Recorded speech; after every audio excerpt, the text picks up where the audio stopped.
And welcome back. I'm Rick Grant, sitting now at the Credit Expert booth with Mike Darn. He's the Chief Marketing Officer for Credit Expert and one of my favorite interviews. Mike, thank you so much. Hey, thanks for coming by, Rick. It's great to see you here. Yeah. No, well, I've been seeing you everywhere. Big screens on both ends. You've been doing some interviews. Yeah. What's going on? So I don't know. I guess your guess is as good as mine. I looked up the other day and saw my big head up on a screen there. And so the NBA was just kind enough. I've done a couple of interviews with them recently. Yeah. And so it's amazing to be out there up on the big screen over at the hub talking about what we're doing. So Well, somebody at NBA realizes what you're doing is really different and disruptive.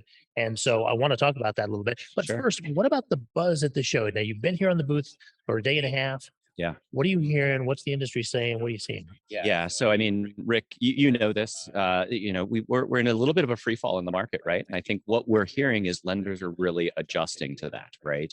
So we're hearing a lot of lenders talking about how they leverage technology like ours to be more competitive out there in this marketplace that we're seeing. So a lot of great conversations, a lot of innovative lenders coming by, those that are already using us, wanting to figure out how do they use this more, how do they use this more effectively. So great conversations there.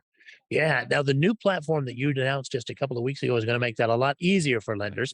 Talk to us about that. Yeah. So, Rick, we've been around for about 20 years. We've got 60,000 users that use our platform every day, Wow. every year.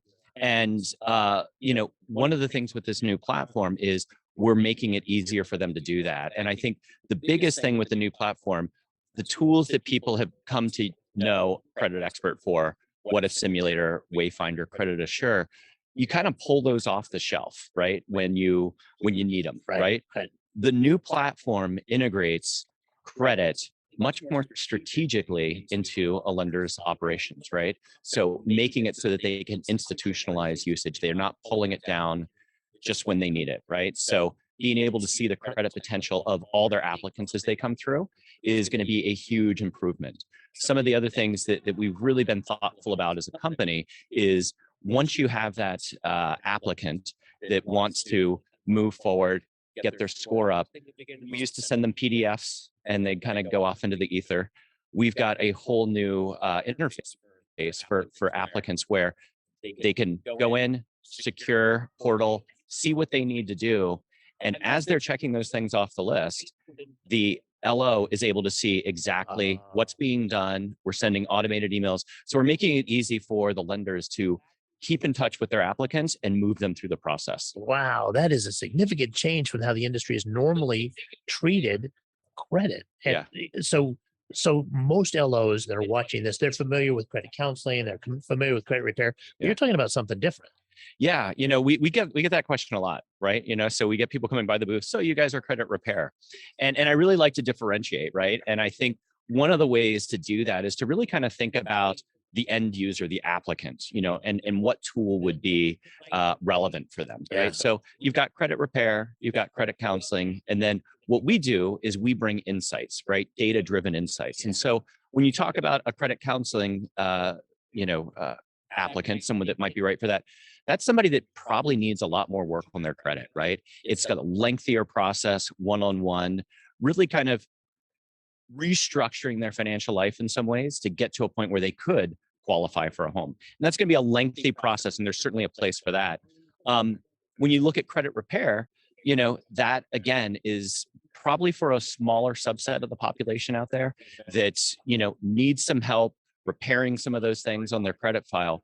What we do and how we differentiate is we are literally for anybody that is applying for a mortgage, right? So whether you need help qualifying or whether in this environment where rates are going up, you want to be able to optimize your credit score such that you can qualify for a lower rate or get into a bigger, jumbo mortgage or something along those lines. And so, one of the things that, we produce on a monthly basis for the industry is called the Mortgage Credit Potential Index. Right. So what we do is we take the data, right? So we see about 40 to 45% of credit pulls that come through the industry. They come through our pipes every month. And so what we do is we report that out in a granular fashion. And we show lenders in the industry where that demand is coming from at each of the each of the credit bands, the 20-point credit bands. And what we also do is we contextualize that. So we show what percentage of those can move up 20 points, 40 points, how many of those that initially would not qualify for an FHA loan, for example, through the use of CreditXpert could get there within 30 days, right? Right now, that number's sitting at 53%. So that's a big number. Yeah. When you look at the other side of those that could benefit from improving their score such that they could get a lower rate, you're talking 70% of the population under 760 could benefit from that now, which is really significant. So when you kind of stack us up against repair and counseling, there's a much narrower group that could benefit from that. Right. We're literally talking 70+% people that could benefit from understanding the insights around their credit score and having those actionable insights where they can do something about that score in the moment. Wow. But thinking about it from the LO's perspective, in such a competitive market, what a tool to differentiate yourself from your competition. And Rick, we're starting to see that in this market. Oh, So, wow. one of the things that we just released a couple of days ago was what we're seeing in that market. So, traditionally, we've been used in the sweet spot of helping people qualify, get over that hump. But we're seeing huge increases in usage in the upper bands, those that are well qualified. In fact, I was surprised by this. We've seen a 20% year over year increase Wow. in usage of our platform among those that are well qualified. Now, that's also in the face of declining volume coming in the door, right? So we've seen about 36% drop. I know, lenders are seeing very similar drops year over year in terms of application volume and credit pulls and whatnot. But what we're seeing is that same drop, but we're seeing a 20% year over year increase in that upper band usage, Wow. which to me tells me that lenders are starting to understand the power of credit and how that can be used to differentiate themselves, not only to just, lock in those that are already in the door, but they're using it proactively as well. Oh, They're yeah. using that as an opportunity to get people in the door because, it's an added service that they can offer. Yeah. Yeah. And what a benefit in the competitive market. It certainly speaks to the fact that lenders are seeing this as a more competitive market. They Yeah. know they need to innovate, Yes. and they're innovating at the front of the process with credit. That's Yeah. smart. Absolutely. And we talk about that, right? So you have people and we did research, and I think I've talked to you about this before. We did research last summer, and we wanted to understand from those that had just gone through the mortgage process, whether it was a refi or purchase mortgage. And what we found is that people are thinking about how they're going to finance that home Yeah. well before they even start shopping for a I home, remember that. because Yeah. they know they need to be prepared, right? So Yeah. if you think about having that conversation around credit early on, you've got an opportunity to make a real difference by the time you've put that offer on a home. Yeah. Yeah. Yeah. Yeah. Yeah. Now, I think you guys are way ahead of the curve. I know other people have thought about the importance of credit reports or credit before, Mhm. but they haven't really looked at it from the data perspective. And you're kind of a data science company with Yeah. this MCPI. It's almost like a sales forecasting tool if they use it right. It really is. That's exciting. Now, what do they subscribe to that? They pay a fee every month, or That might be an additional revenue stream for us at some point, Rick. But right now we give it away for oh free, my God, see? right? And that was one of the things when I joined the company. I had this hypothesis, right, that those that would benefit the most from improving their score were probably down on the lower end of the spectrum. I had this hypothesis Yeah. that those up on the upper end probably were managing their finances and their credit, really well, and that opportunity would taper off. But I found something completely different. That opportunity spanned the entire credit spectrum.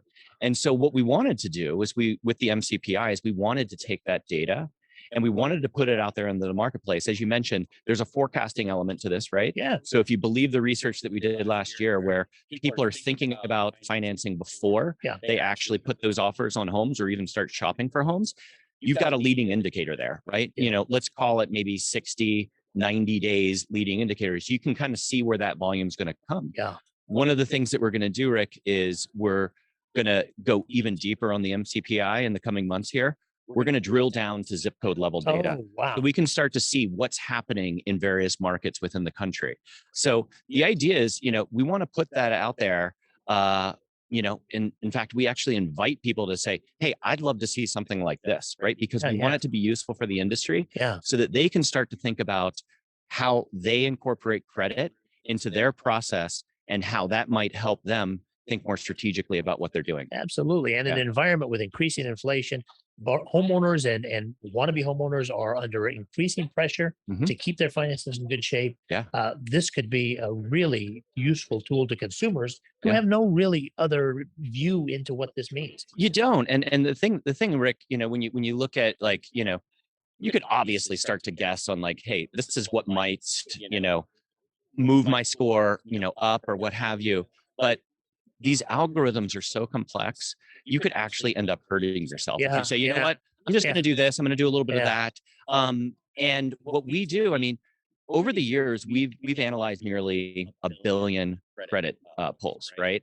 So it's a sizable sample size there. We rely on data to tell us what needs to be done, right? So with the new platform, not only will we show you what your potential is and specifically what they need to do to get from point A to point B, but we'll also show you the probability of getting there, right? So, in my opinion, as you're applying for a mortgage, you don't want to be making mistakes, right? It's a competitive market for the borrowers as well, right? As they're coming in, you need that house or you want that house. You don't want to be making mistakes where it's going to be more difficult for you to compete out there in the marketplace.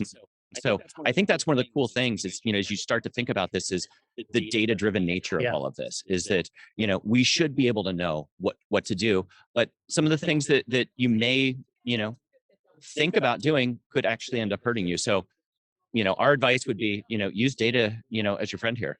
Well, this has got to be one of the best examples of applying AI to the mortgage process. And I know lots of people have tried to put it in different places. We see some in QC, but this makes so much sense because you'll see the results in 30 days. Right? You will.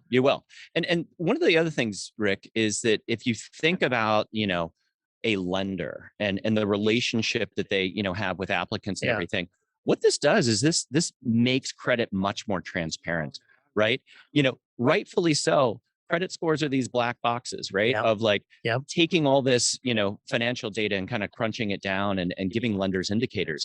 But, if you can be sitting across from an applicant and saying, look, I know you've been tracking your score, on any sort of, site, and you have, a 720 in mind, and I'm telling you that the FICO score that we have to evaluate you on is 40 points lower. That's a great opportunity for a lender to have that conversation with the applicant. It starts to build trust. It brings transparency and it's actionable. It's not just a, hey, Rick, we're sorry, but this is the way the world works. Right. We're giving applicants or we're giving lenders the power to work with their applicants and have them do something about it. What a great tool, especially in this market. So I don't know if I can ask you this, Mike, or not. Some things may be secret, but what can you tell me about what we should expect out of CreditXpert next? Well, I think, don't want to get too far ahead of my skis. But, there were some big announcements that were made yesterday around new credit models. So those are going to be really lengthy processes to implement. This is a very big industry, so it's going to take time, but we're ready to, use those new models as they become implemented. But as I mentioned, we're looking at new ways in which we can automate what we do. Take decisioning, out of the hands of individuals so that, they don't have to go and guess and move up and down on trade lines and what have you, and, tweak here, tweak there. We're looking at applying AI to make it easier, giving different insights, making it easier. So this is a big passion point for mine and something that we're going to be working on is, your average person might do 5 mortgages on the high end in a lifetime. It's a daunting thing. People don't go around thinking about their credit all the time. So we want to make it easy for them to understand what do they need to do? What's the impact of that? I think that's one of the key things is oftentimes people kind of think of those 3-digit numbers, as more abstract concepts, right? But what is this going to mean? So we're really going to be working to make this a great experience for applicants as well. All right, so Mike, I've been seeing people go by the booth all since we've been talking. I know you got to get back to work, but if you have time for one more question, tell me about the conversations that are happening at the booth here today as the lenders come by and ask what we're doing. Yeah, no, I think what's interesting is we're having a couple of conversations, right? People come by and we'll ask them if they're familiar with CreditXpert, and they're like, no, I haven't heard of CreditXpert. And we explain kind of what we do, and they say, well, is that anything like What If Simulator or Wayfinder? And that's one of the things that we're on. So we've got some very popular products out there in the marketplace that have not been branded as CreditXpert, and so they're like, oh, I love you guys. I've been using it, and so we've been having those conversations. And then, as I mentioned before, we've been having a lot of conversations with lenders that are looking to use us more and more and in different ways, right? So as I mentioned before, there's been a lot, and especially when you look back on 2020 and 2021, lenders were back against the wall. There was so much demand coming in. They were moving as quickly as they could to get those loans originated because the demand was there. It was quite honestly unprecedented demand. They now have time, right? They now are focusing on a couple of things. They're focusing on their lead resources, right? So if you look at where leads are coming from, we're in a purchase market, reestablishing those relationships with real estate agents. Same thing with the applicants, right? They now have a little bit more breathing room to be able to work with them. And if you think about the competitive nature of this market, they're doing that because they need to. They need to work closely with those applicants so that they can get those loans closed. And the way they get those loans closed is putting the most compelling offer out there and showing that applicant that they're actively working with them through that process to, get them the best offer so that, they can walk away and say, you know what, I feel really good about this. I know that I got the best offer because my LO worked really hard with me to get me this offer. That's how you win referrals, right there. 100%. And that's going to happen, right? So I believe there's going to be a little bit of a revolution here, right? Because there's more time. Consumers are going to be, I believe, smarter shoppers too, right? When you're looking, Rick, at like these almost free money rates that we've become accustomed to, somewhere between like a 3.25 and a 3.5. Hey, not going to make, but now when we're bumping up against 7, it really starts to matter. It's going to hit them in the pocketbook. So they're going to be looking for ways to really optimize, what they do. And $150 a month makes a huge difference on a monthly basis. You bet. You amortize that over a 30-year period of time, you got college education. You bet you do. That's right. Big money. It's big money. That's right. So, all right, we're at the CreditXpert booth. I've been visiting with Mike Darn, Chief Marketing Officer of CreditXpert. Mike, thanks so much for being with us. Hey, thanks for stopping by, Rick.